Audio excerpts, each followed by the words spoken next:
inversion atau pembalikan.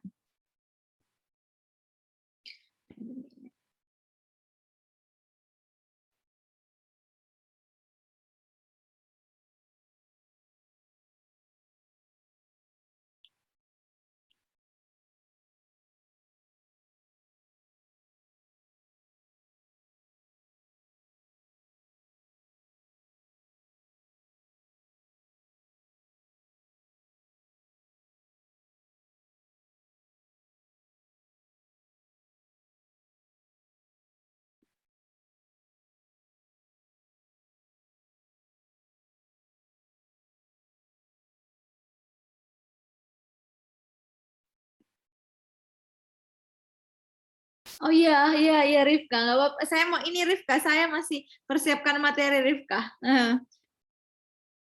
Sekarang udah bisa dengar tidak?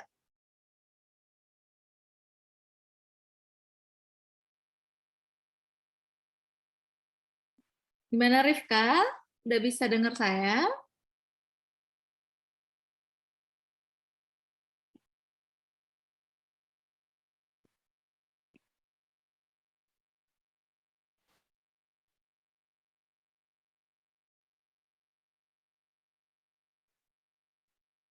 Oke guys, gimana? Is it clear? Katanya Rifka nggak bisa dengar. Sekarang udah clear ya?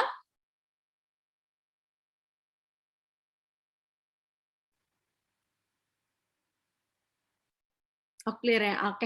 Semoga Rifka juga udah bisa dengar ya. Rifka message saya dia nggak bisa dengar. Semoga udah jelas ya. Mungkin jaringan Rifka. Oke, saya mulai aja kalau gitu guys. Kalau misalnya memang everything is clear, then I'm gonna start. Hari ini kita belajar mengenai pembalikan. Jadi pembalikan itu biasa dalam bahasa Inggris kita istilahkan dengan inversion ya. Inversion artinya pembalikan. Nah, kita akan belajar apa aja sih yang bisa dibalik ya, seperti itu. Apa aja sih yang bisa kita invert. Yang pertama, biasa kita invert adalah kalimat tanya. Cuma ini karena jarang ada di TOEFL. Yang belum pernah sih ada question dalam TOEFL. Jadi di sini kita lihat question word plus predikat plus subject. Nah, di sini kan kalau kita buat kalimat tanya nanti kita akan tempatkan question word-nya dulu, baru verb-nya, baru subjek-nya. Atau misalnya auxiliary-nya, baru subject verb-nya. Contohnya, who is your name? Bukan who your name is. Bukan. Jadi kalau kalimat tanya itu question word-nya dulu, baru verb, baru subjek-nya. Nah, itu adalah bentuknya memang ya. Cuman, kita belajar mengenai, sebenarnya ini karena nggak pernah muncul di TOEFL, jadi saya akan menjelaskan aja bahwa kenapa kalimat tanya ini dijelaskan, karena supaya kalian paham perbedaan question dengan noun clause.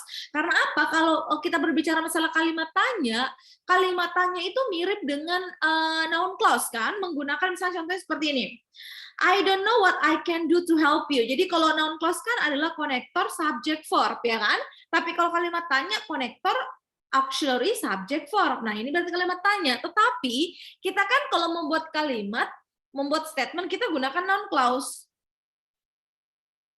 Bukan kalimat tanya, seperti ini, bukan. Jadi yang di-invert itu artinya sebenarnya kembalikanlah, kita membalik verb dengan subjeknya. Kalau kalimat normal itu subjek baru verbnya, kalau di-invert itu berarti verbnya dulu baru subjeknya. Nah, itu yang dinamakan itu yang dinamakan pembalikan. Sebenarnya ini kita balik adalah subjek dengan verbnya. Kalau misalnya kalimat normal itu kan subjek verb dulu ya kan, subjeknya dulu baru verbnya. Kalau dibalik verbnya dulu baru subjeknya, atau auxiliary-nya dulu baru subjeknya. Jadi kalau ada auxiliary seperti ini baru subjek berarti kalimat tanya. Tapi kalau noun clause itu subjeknya dulu baru verbnya. Nah, itu yang pertama ya. Selanjutnya adalah kalau ada kalimat diawali oleh kata there sama here. Ini sebenarnya pernah saya jelaskan sih di awal ya. Kalau di awal pertemuan kita, jadi kalau ada misalnya kalimat diawali oleh kata there sama here, maka juga harus dibalik. Pembalikannya seperti apa? Pembalikannya itu kita balik verb dengan subjeknya aja. Jadi kita tempatkan verbnya dulu, baru subjeknya. Nah gini, kalau misalnya dari kalian ada yang bertanya, Miss, kalau misalnya subjeknya di belakang, apakah nanti tetap mempengaruhi verbnya? Yes, tetap nanti verbnya itu dijelaskan oleh subjeknya. Contohnya, there is a person, di sini pakainya verbnya, ini subjeknya. Kenapa pakai is? Karena subjeknya tunggal. Jadi penggunaan is atau or di sini, atau misalnya penggunaan was sama were sangat tergantung dari subjeknya. Walaupun walaupun subjeknya ditempatkan di belakang gitu ya. Atau contoh yang lain, there are some questions, verbnya dulu baru subjeknya. Jadi hanya benar-benar dibalik, verbnya dulu baru subjeknya. Seperti itu ya. Nah, itu berarti kalimat diawali oleh kata there. Nah, here juga sama aja kalau here ya. Misalnya nih, here are some stuffs, ini pakainya subjeknya jamak, jadi pakainya are. Tapi kalau misalnya sini pakainya here is the book misalnya. Nah, pakainya book satu, berarti sini pakainya here is ya. Jadi penggunaan is sama are di sini sangat tergantung dari noun di belakangnya, karena verb dengan subjek itu memang kita balik. So we invert ya, kita lakukan we invert the subject and verb. Oke, the next one. Jadi kita sudah mempelajari dua macam inversion ya. Tadi kalimat tanya dan juga kalimat yang diawali oleh kata there sama here. Oke, the next one. Kalau ada kalimat starts with negative adverb or negative conjunctions. For example, ada kalimat diawali kata only atau not only, neither, not only atau nor. Atau misalnya rarely, seldom, ini semuanya dianggap negatif ya. Rarely, seldom, never, scarcely, barely, apalagi yang sering, hardly ya, sering muncul juga. Nah, ini semua dianggap negatif seperti itu ya. Karena ini semua dianggap negatif, berarti kalau ada kalimat diawali aja loh ya. Jangan sampai kamu berpikir, Miss, saya sering bilang misalnya, I never visit ya the cafe. Saya nggak pernah that cafe ya. Saya nggak pernah mengunjungi kafe itu. Nah, jangan sampai kamu berpikir, saya selalu menggunakan visit kok never. Tapi kenapa saya nggak balik? Kalian nggak balik kalau nggak terletak di depan. Kalau terletak di depan baru kalian balik. Misalnya never. Ya kan? Nah, pembalikannya seperti apa? Ini udah berbeda pembalikannya. Kalau pembalikan there sama here kan verbnya kita balik aja, verbnya dulu baru subjeknya. Tetapi kalau misalnya menggunakan negatif adverb atau negatif connector ini, kita dahulukan auxiliary-nya plus subject plus verb plus objek kalau ada. Seperti itu ya. Jadi auxiliary-nya dulu, baru subjek, baru verb-nya. Seperti itu ya. Jadi kita mengikut ke rumus yes no question. Jadi kalau ingat nggak waktu kalian belajar tensis, mungkin waktu kalian masih sekolah, itu kan awalannya misalnya saya bilang seperti ini, do I like you, do I like him misalnya, nah tanda tanya kan, atau did you visit him, nah kan seperti itu. Nah itu kan kalimat tanya kan, yes no question, yes I do, no I don't, contohnya seperti itu, yes I did, no I didn't. Nah ini kan adalah bentuk dari bentuk dari yes no question. Nanti pembalikan dari negative expression ini ya, kalimat diawali oleh negative expression ini mengikut ke rumus ini, ke rumus auxiliary, subject, verb, object. Jadi auxiliary-nya dulu, baru subject, verb, objeknya, seperti itu ya. Nah ini ini adalah contohnya guys ya. Jadi nanti kita mengikut contoh seperti ini. Not only did Rudy want to go there. Jadi did-nya dulu, auxiliary-nya dulu, baru subject, verb-nya. Seperti itu. Jadi memang itu adalah proses pembalikan ya. Ini kok nggak ini guys? Coba bisa dulu. Bisa nggak nih? Sepertinya freezing. Kalian bisa dengar nggak suara saya? Is it clear, guys? Seperti saya freezing nih saya. Clear ya? Oke lah, kalau misalnya memang Zara Rahmat, kalau misalnya kalian nggak terlalu dengar suara saya, let me know ya. Oke, kalau gitu saya lanjut aja. Nah, kalau kalian lihat pembalikan di sini tuh pakainya did-nya dulu, auxiliary-nya dulu, baru subject verb-nya. Jadi memang kita mengikut ke rumus yes no question seperti itu guys ya. Jadi itulah pembalikannya. Tapi gini, kalian cuman boleh menggunakan bentuk seperti ini kalau terletak di depan. Jadi kalau misalnya nih contohnya seperti ini, I never see such a beautiful place. Ini kalimatnya normal-normal aja subject verb karena never-nya nggak di depan. Kalian balik kalau kalian tempatkan nevernya di depan seperti ini. Nah, mungkin kalian tanya, Miss, kapan kita tempatkan di depan, kapan tidak? Kita tempatkan di depan kalau kita mau emphasis, mau menekankan nevernya. Contohnya dalam bahasa Indonesia seperti ini.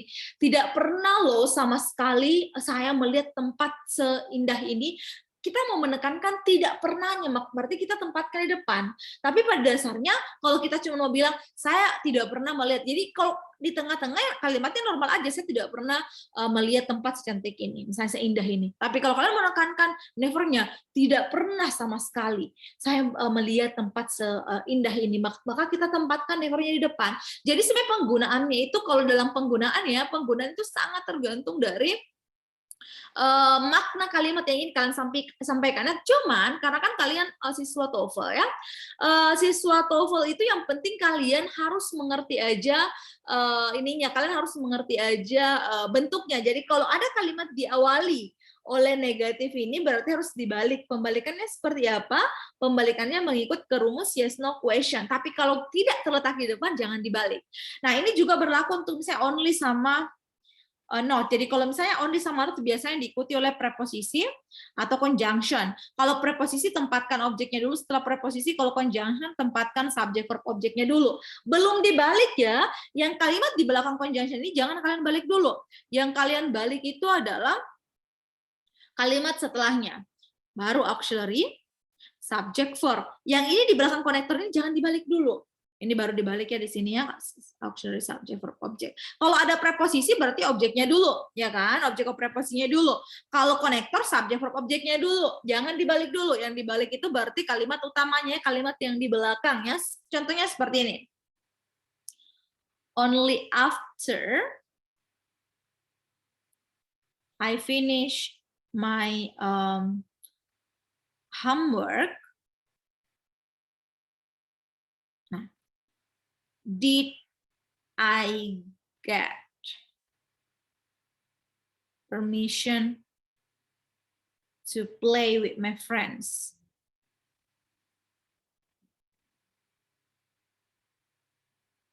Nah, only after. Nah, di sini kalimatnya belum dibalik kan ya? Kalau kalian perhatikan, only after I finish di sini belum kita balik. Yang kita balik adalah kalimat setelahnya. Did I get permission to play with my friends? Jadi kalimat utama yang di belakang yang dibalik. Yang anak kalimat jangan dibalik dulu. Jadi saya simpulkan ya sedikit ya bahwa kita sudah belajar 3 macam peringkas pembalikan. Pertama, pembalikan dari kalimat tanya. Jadi kalau kalimat tanya kan gampang, ini jarang ada di TOEFL kok. Jadi hati-hati ya. Kalau kalimatnya kalimat statement kita gunakan kalimat normal aja, noun clause ya. Nah, kalau kalimat yang diawali oleh kata there sama here dibalik aja verb sama subjeknya. Benar-benar kalian hanya balik aja. Kalian nggak lakukan apa-apa, nggak ada penambahan auxiliary itu nggak ada. Benar-benar dibalik aja seperti ini. Kalau misalnya kalimat yang diawali oleh negatif adverb atau negatif konektor seperti ini, berarti nanti pembalikannya mengikut ke rumus yes no question ya, auxiliary subject verb. Boleh menggunakan rumus tenses apapun, mau present pakainya berarti do does, mau pakai past, did, kalau pakai perfect pakainya has, have, pokoknya apapun itu boleh. Yang penting kalian mengikut ke rumusnya ya, auxiliary-nya dulu baru subject baru verbnya. Tetapi hati-hati, kalau diawali aja ya, jangan sampai kalian berpikir, ada kan kalimat saya tuh never-nya di tengah-tengah, nggak apa-apa kalau di tengah-tengah, jangan dibalik. Yang dibalik tuh kalau ditempatkan di awal aja. Selanjutnya, kalau ada kalimat yang diawali oleh adverb of place, tempat. Kalau ada kalimat yang diawali oleh tempat, maka misalnya ya adverb of place-nya dulu, baru verb, ini cuma dibalik aja. Ini hanya berarti dibalik verb dengan subjeknya, ini mirip dengan there tadi sama here. Kita balik verb dengan subjeknya aja. Tidak ada lagi misalnya auxiliary subject verb, nggak ada. Bedakan dengan negatif loh ya. Contohnya, in the field run some student. Di sini verbnya, ini subjeknya, dibalik aja. Tinggalkan balik aja. Seperti itu ya. Yang salah itu kalau in the field ini nggak dibalik malah salah. Tetapi kalau di belakang in the field ini ada koma, jangan dibalik. Ini benar. Kalau ada komanya tapi ya, kalau nggak ada komanya harus kalian balik. Nah, kalau misalnya in the field ada komanya terus kalian balik, ini malah salah. Jadi pokoknya perhatikan. Kalau ada komanya berarti jangan dibalik, tapi kalau nggak ada komanya dibalik. Nah, selain adverb of place, tempat ya, keterangan tempat ya. Nah, selain adverb of place, biasanya kalau ada kalimat diawali oleh kata between sama among, Maka juga biasanya dibalik. Nah kan between sama among adalah preposisi ya. Nah preposisi ini harus ada objeknya dulu. Baru kita balik seperti ini. Contohnya, among the students,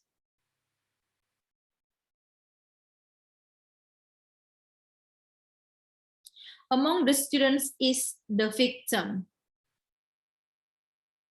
Nah ini verbnya, ini subjeknya. Jadi the student ini adalah objek of preposisi among ini. Jadi dibalik ya, seperti ini. Among the student is the victim. Katanya korbannya itu ada di antara pelajar-pelajar itu. Nah itu biasanya kalau diawali kata between sama among ya. Nah itu kalau kalimat yang diawali oleh adverb of place juga dibalik, tapi dibaliknya benar-benar hanya dibalik verb dengan subjeknya. Literally hanya kalian balik gitu ya. Oke, selanjutnya adalah pembalikan dari conditional sentence. Nah, conditional sentence ini sebenarnya nanti akan kalian pelajari lebih lanjut di materi ini ya, di materi intermediate class. Cuman ini setidaknya saya jelaskan sedikit. Conditional sentence itu ada 3 tipe. Tipe pertama, tipe kedua, dan tipe ketiga. Pembalikan tipe pertama itu adalah rumusnya adalah if simple present ya. If simple present biasanya pas present modal. Maka dibalik aja, nanti pembalikannya seperti apa? Hilangkan if-nya, terus kalian munculkan should-nya, baru subjeknya, baru verb object. Seperti ini, baru ini kalau ini normal-normal aja. Yang dilakukan pembalikan itu yang anak kalimatnya, if-nya dihilangkan dulu, baru kalian tempatkan should di depan subjeknya. Should I tell you? Itu yang tipe pertama. Tipe yang kedua, jadi yang kalian perhatikan ciri-ciri kalimat utamanya. Kalau kalimat utamanya di sini present modal, berarti menggunakan tipe pertama. Kalau tipe kedua, ciri-cirinya adalah induk kalimatnya itu menggunakan past modal. Ini kan present, ini past. Nah, berarti bagaimana cara pembalikannya? Kita hilangkan if-nya, terus kita tempatkan word di depan subjek, word-nya dulu baru subjeknya. Gitu ya. Begitupun dengan ini dihilangkan, word-nya ditempatkan sebelum subjeknya, word-nya dulu baru she-nya. Ciri-cirinya adalah kalimat utamanya pakainya past modal, biasanya pakai would atau could juga boleh. Nah, itu adalah tipe kedua. Tipe ketiga itu nanti pakainya if subject had verb 3 atau been ya, nanti ketemunya dengan past modal, ketemu dengan perfect, past modal perfect. Jadi ciri-ciri yang ketiga adalah past modal perfect seperti ini. Maka kita hilangkan if-nya, had-nya harus ke depan sebelum subjeknya, had-nya dulu baru subjeknya.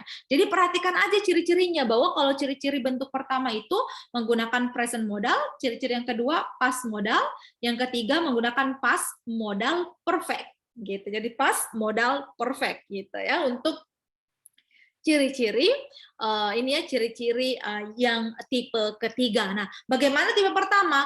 Harus diawali kata should. Bagaimana tipe kedua? Harus diawali kata were. Tipe ketiga harus diawali kata had. Seperti itu ya. Jadi bisa aja had ketemu verb 3 atau ketemu dengan been. Nah, gimana Zahra, Rahmat, Rifka, sejauh ini ada yang kalian mau tanyakan? Ayo ditanyakan dulu guys. Udah enggak? Kalau nggak ada, Miss ini ya, Miss jelaskan beberapa contoh soal ya. Not only ini berarti negatif ya. Negatif berarti auxiliary-nya dulu, baru subjeknya. Berarti nggak boleh Andri dulu, berarti can Andri. Nantinya di belakang auxiliary-nya can, baru bisa. Berarti ini salah ya. In the city, ada komanya. Karena ada komanya jangan dibalik. Berarti ini ya, kalaupun dibalik seperti ini, berarti kalian harus hilangkan komanya, karena kalau ada koma nggak boleh. Seperti jadi dibalik, jadi komanya dihilangkan aja kalau gitu ya. Tapi pun di sini kan subjeknya jamak nih, jadi nggak boleh pakai lies, pakainya ini ya, lie. Seperti itu. Next one kita lie, I lie down on this one. Nah, next one kita lihat lagi. Only my friend can tell. Only. Nah, kalau ada kalimat diawali oleh kata only, maka juga harus dibalik. Maka kita langsung lihat only my friend can tell what I do. Oke, seperti ini. Only can my friend tell. Nah, ini salah nih. Why do? Karena ini kalimat tanya. Padahal ini kalimat statement. Jadi why tell why the teachers looks looks so angry. Jadi why the teacher looks so angry. Jadi ini salahnya only itu harus dibalik. Can-nya dulu baru my friend-nya. Tetapi kalau ini kan objek itu kan noun clause. Noun clause bagaimana tadi, bedakan noun clause, bedakan question. Di sini karena dia noun clause, jangan pakainya why do, tapi pakainya why the teacher look angry. Seperti itu ya. Next one kita lihat lagi nih. Oh, ini kalimat tanya ya. Nah, kalau kalimat tanya berarti can-nya dulu baru you-nya. Can you tell me how to get to the museum? Jadi karena ini kalimat tanya gitu ya. Inside of the chamber ini adalah tempat. Kalau tempat berarti dibalik ya. Verb-nya dulu baru subjeknya, refugees-nya. Berarti ini benar. Kenapa? Karena memang udah dibalik, verb-nya dulu baru subjeknya, karena tempat. Seperti itu ya. Nah, gimana? Kalau ada pertanyaan, Zahra, Rahmat, Rifka, silakan ditanyakan ya sebelum Miss kirimkan kalian tugasnya ya. Ayo ditanyakan dulu, guys.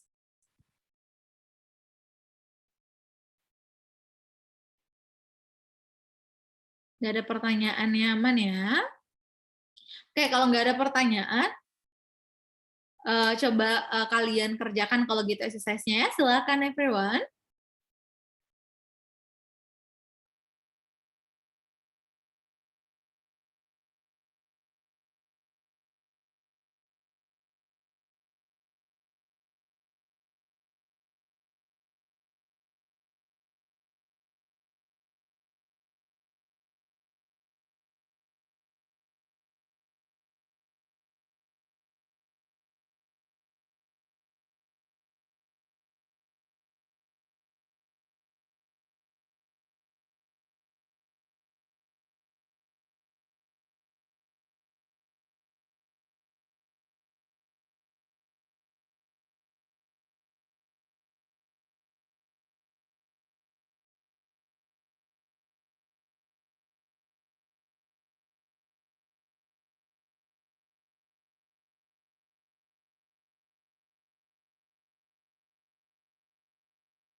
Oke, nggak apa-apa Rifka, it's okay Rifka. Apa ya, Rifka katanya nggak terlalu bagus signalnya. Nggak apa-apa Rifka, it's okay. Miss ngerti banget kok ya. It's okay.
Oke, silakan di-submit ya.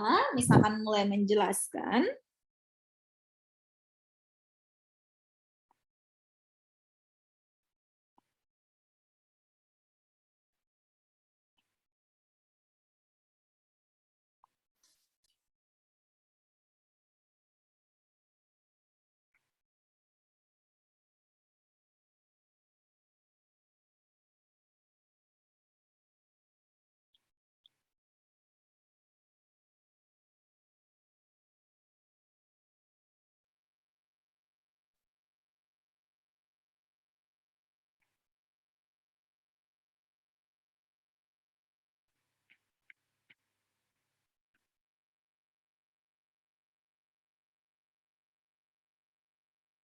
Oke, ini nilai kalian ya. Oke, Miss coba jelaskan ya guys ya.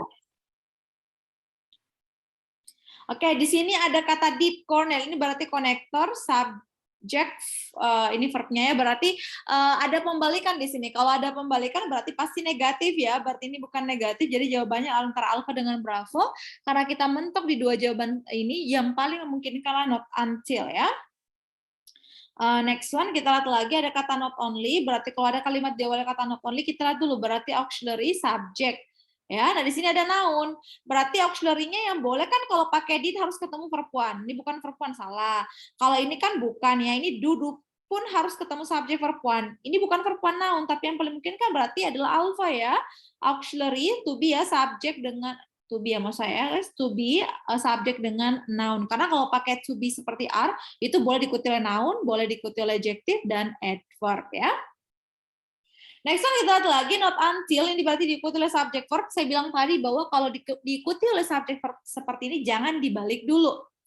Ya, jangan kalian balik dulu. Yang kalian balik adalah kalimat setelahnya, berarti baru dibalik, dan dibalik berarti harus diawali oleh auxiliary subject ya. Nah, di sini enggak, ini bukan auxiliary, jadi antara cari dengan delta.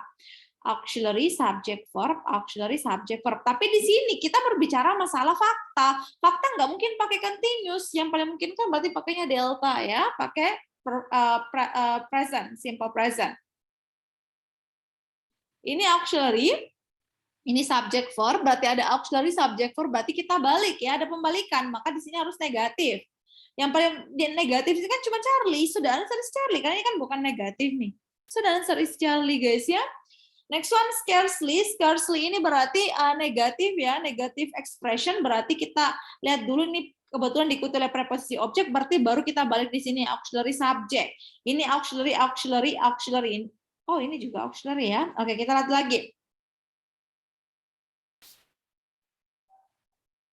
Nah, come itu adalah verb intransitif. Intransitif itu nggak mungkin pasif. Ini kan bentuk pasif kalau to be ketemu verb three. Ini juga ini ya to be nggak boleh, berarti antara does dengan did. Nah, di sini kita berbicara masalah 800 years ago, 800 tahun yang lalu. Berarti 800 tahun yang lalu berarti di masa lampau. Di masa lampau berarti kita pakainya did ya. So the answer is delta. Oke, next, ini ada preposisi objek, berarti kita masih kekurangan subject verb. Ini cuma subjek, nggak ada verbnya. Ini ada konektor, kita nggak butuh konektor karena kita masih butuh subject verb. Ini subjek bisa jalan tapi tidak ada verbnya. Ini jawabannya berarti delta. Ini verb, ini subjeknya. Walaupun dibalik tapi tetap subject verb ya. Oke, next one. Ini subjek, ini verb. About itu adalah preposisi yang di belakang, bisa di belakang preposisi kan noun, noun clause, noun phrase, gerund ya. Noun atau gerund. Nah, di sini kita lihat kalau pakainya ada verbnya berarti ini berarti klausa. Satu-satunya clause yang bisa digunakan adalah noun clause. Tadi ingat ya perbedaan noun clause dengan kalimat tanya ya. Nah, di sini berarti nggak ada konektornya. Ini ada konektor tapi what is doing nggak mungkin kan, kalau ini double subject. The government sama it nggak boleh. So the answer is alpha konektor subject verb. The answer is alpha. Ini juga nih noun clause nih, subject verb object. Objeknya berupa noun clause ada konektor, berarti subjek ketemu dengan to be harusnya, karena ini pakainya verb 3. Supaya ini menjadi verb, maka harus ada to be-nya dulu. Karena verb 3 itu dianggap sebagai verb kalau ada auxiliary atau ada to be sebelumnya. Kalau nggak ada to be, verb 3 nggak bisa dianggap verb loh ya. Nah, kita lihat, ini ada subjek tapi nggak ada to be-nya, salah. Ini ada to be tapi nggak ada subjeknya. Ini ada auxiliary, nggak ada subjeknya. So, the answer is delta, ini subjek, ini adalah to be-nya. So, the answer is delta ya. Next one ada kata not until diikuti oleh preposisi, ya ini diikuti oleh objek, berarti kita balik di sini auxiliary subject. Di sini yang diawali oleh auxiliary kan cuma delta, auxiliary subject verb ya, so the answer is delta. Next one, ini adalah subject verb pada when connector. Kalau konektor biasa pakainya subject verb biasa ya, ini subject, tapi ingat verb ing tanpa to be itu nggak pernah jadi verb. Ini selalu ingatkan ke kalian. Kalau kalian lihat ada verb ing atau ada verb 3 tanpa to be atau auxiliary sebelumnya, maka itu bukan dianggap sebagai kata kerja. Nah, karena kita mencari kata kerja berarti alfa salah, karena ini bukan verb, nggak bisa dianggap verb. Bravo, cuma noun, tidak ada verbnya. Ini ada subjek, ada verbnya, boleh kita hold dulu. Ini auxiliary subject verb, nggak boleh, ini kalimat tanya. Kalau seperti ini, padahal kita nggak membutuhkan kalimat tanya ya. Sekali lagi, kalau pakai when, did, dinosaur become extinct, ini menjadi kalimat tanya, guys. Kalau kita menggunakan kalimat statement, jangan gunakan kalimat tanya gitu ya, gunakan noun clause. Next one ada kata not until, berarti ini adalah subject verbnya, belum dibalik ya karena ini kebetulan konektor, berarti baru kita balik di sini auxiliary subject. Mana auxiliary di sini ya? Satu-satunya auxiliary adalah Charlie ya, karena selebihnya ada when-nya dulu nih, ada noun dulu nih, ada noun, nggak boleh, kita harus dahulukan auxiliary dulu ya. So the answer is Charlie, seperti itu. Next one kita lihat lagi, ada kata not only, negatif lagi, berarti kita balik ya, auxiliary dulu, baru subject. Nah, di sini auxiliary-nya subject ada head, did, were, semuanya auxiliary, ini bukan auxiliary. Di sini pakainya noun. Kalau pakai head itu harus ketemu dengan been dulu, baru noun. Ini nggak ada been-nya, salah. Kalau pakai did memang harus ketemu verb one. Ini bukan verb one tapi noun, salah. So the answer is were, karena kalau were boleh aja noun, boleh adjective, boleh adverb. Berarti yang paling mungkin kan di sini noun, so the answer is delta ya. Oke, next one. Kalau ini adalah tipe kedua dari conditional sentence tadi yang Miss ajarkan. Karena di sini pakainya past modal. Kalau past modal berarti menggunakan tipe kedua. Tipe kedua seperti apa? Tipe kedua diawali oleh kata were. So the answer is bravo ya, seperti itu. Oke, the last one ya. Ada kata on the corner. On the corner ini berarti tempat. Kalau misalnya adverb of place ya. Kalau ada kalimat diawali oleh adverb of place, maka harus dibalik ya verbnya dulu baru subjeknya. Nah, subjek yang di sini tunggal, a police officer. Karena tunggal nggak mungkin pakai were. Kalaupun pakai head harus ketemu dengan, nggak mungkin kan juga guys ya. Karena kalau pakai head standing itu head ketemu harusnya dengan verb 3, nggak mungkin verb ing kecuali ada head been-nya. Tapi kalau nggak ada langsung verb 3 harusnya salah. Nah sekali lagi kalau delta kenapa salah delta? Karena standing itu adalah verb ing. Verb ing itu nggak pernah dianggap sebagai verb kalau nggak ada to be atau auxiliary sebelumnya. Misalnya pakai am, is, are, atau pakai was, were, atau pakai has been, have been, will be, can be. Intinya harus ada artikel sebelumnya kalau menggunakan verb ing. Karena kalau verb ing tanpa artikel, ingat materi kita di peringkasan kemarin, verb ing sama verb 3 kalau bukan nggak ada to be-nya berarti berasal dari peringkasan adjektif sama adverbial clause. Itu kenapa waktu kalian belajar mengenai present sama past participle, Miss ingatkan bahwa present participle itu adalah bentuknya verb ing dan verb 3, tetapi mereka bukan verb melainkan adjektif atau adverb. Karena mereka sebenarnya berasal dari peringkasan adjective clause dan adverbial clause. Jadi ini nggak boleh ya. So the answer is Charlie ya, pakainya verb 2 aja. Nggak apa-apa. Karena kalau pun pakai subjek tunggal kan nggak apa-apa pakai verb 2. Seperti itu ya. Nah, gimana nih Zara, Rahmat, Rifka, silakan kalau ada yang mau ditanyakan, guys.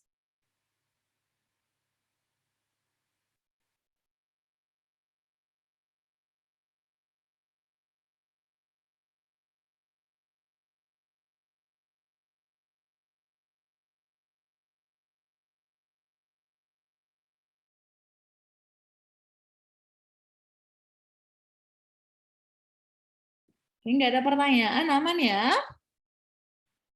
Oke, dan kalau misalnya memang nggak ada pertanyaan, guys, nanti Miss kirimkan satu latihan ini ya, satu homework nanti bisa kalian kerjakan. Tapi homework ini ya, apa sih namanya kayak review materi-materi sebelumnya juga ada.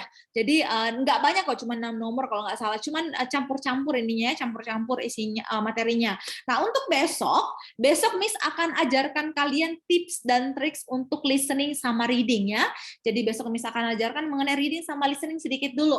Nanti Miss akan lanjutkan nanti ya. Nah, untuk listening sama reading, besok Miss akan kasih tips dan triksnya, dan juga kita coba latihan listening besok ya. Seperti itu guys.